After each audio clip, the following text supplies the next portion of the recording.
कि गाय को छीन लिया जाता है और हमें बुरी तरह से मारा जाता है।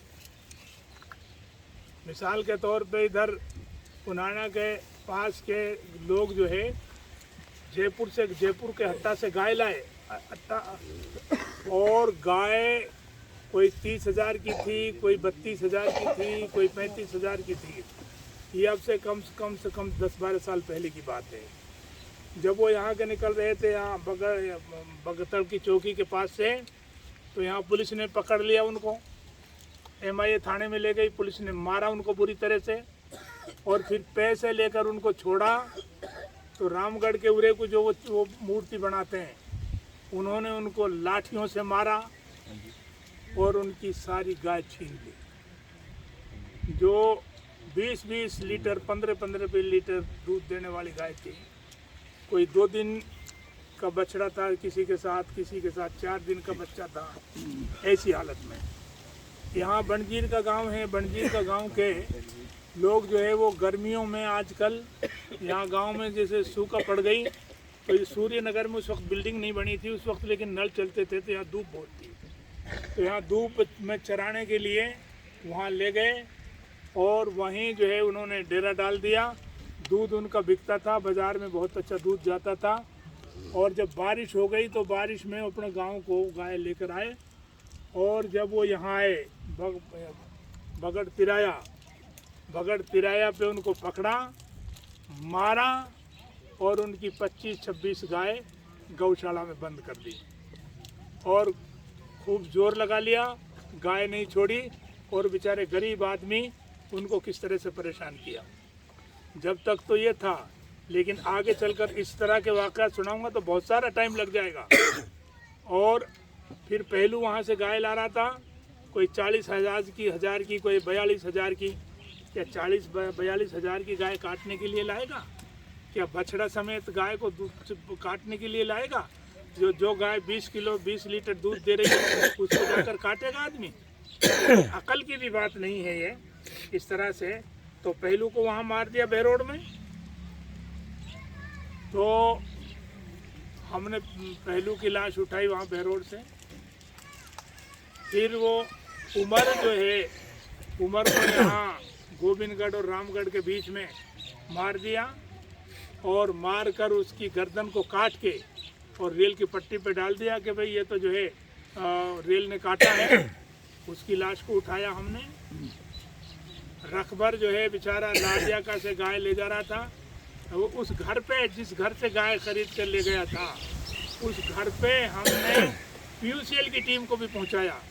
वहाँ हमने मानव अधिकार के लोगों को भी पहुंचाया और वहाँ यह दिखाया कि ये गाय को क्यों ले जा रहा था, किस पर्पज से ले जा रहा था।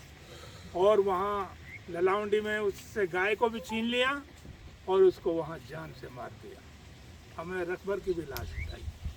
हमने जो है उसकी मोमिन की भी लाश उठाई। हमने जो है आरिफ की भी लाश उठाई। आरिफ का कसूर क्या था? आरिफ दीपावली की छुट्टी में यहाँ BCom में पढ़ता था, घर गया अपना और रात को 10 बजे अपने भाई की दुकान पर काम करके और बोलेरो से आ रहा था। और वो बोलेरो से आ रहा था, उसके पीछे पुलिस की गाड़ी घुसी। ज़रा ध्यान से सुन लो कैसे कैसे हालात हुए हैं। पुलिस की गाड़ी पीछे से घुसी और घुसकर जो है उसने बड़े आराम से अपनी बोलेरो को ब्रेक करके लगाया, उसके सामने बम्पर के साथ बम्पर लगा दिया बीच जीप का। और 2 पुलिस वाले, तो एक पुलिस वाला इधर खड़ा हो गया, एक इधर खड़ा हो गया और एक जो है 2 पुलिस वाले उस गाड़ी के सामने खड़े हो गए। और फिर जो कंडक्टर साइड जो पुलिस वाला था, उसने AK-47 से गोली मारी उस आरिफ को। और उसके घर वाले, उसकी माँ वहाँ मौजूद, उसकी बहन वहाँ मौजूद, उसके भाई वहाँ मौजूद, उसका भाई अलीमुद्दीन वहाँ मौजूद। जब तक वो परिवार के लोग ये समझते कि पुलिस क्यों आई है और ये क्या माजरा है, पुलिस की गाड़ी यहाँ घुसी है और पुलिस की गाड़ी में से सिपाही क्यों उतर कर आए हैं, जब तक वो समझते इस बात को, जब तक तो AK-47 से उस छोरे को मार दिया है जी। हमने आरिफ की लाश को इस हालत में उठाया है और अब तक तो हम लाश उठाते रहे। लेकिन घाट मीका से हमें राख उठानी पड़ रही है। नासिर की राख को उठाया, जला, जिसकी जिसको जिंदा जलाया गया वहाँ उसमें भिवानी में, और जुनैद को जो है जलाया गया, यहाँ पट्टी लगा के गाड़ी में जलाया गया। हमने उनकी जली हुई राख को उठाया है और अब हमने इसकी राख को उठाना है, लेकिन अभी तक हमें राख भी नहीं मिली है। तो ऐसे हालात हैं। इन हालात में हम क्या कर सकते हैं भाई? बंदूक हम नहीं चला सकते क्योंकि कानून में नहीं है, लाठी हम चला नहीं सकते क्योंकि कानून में नहीं है।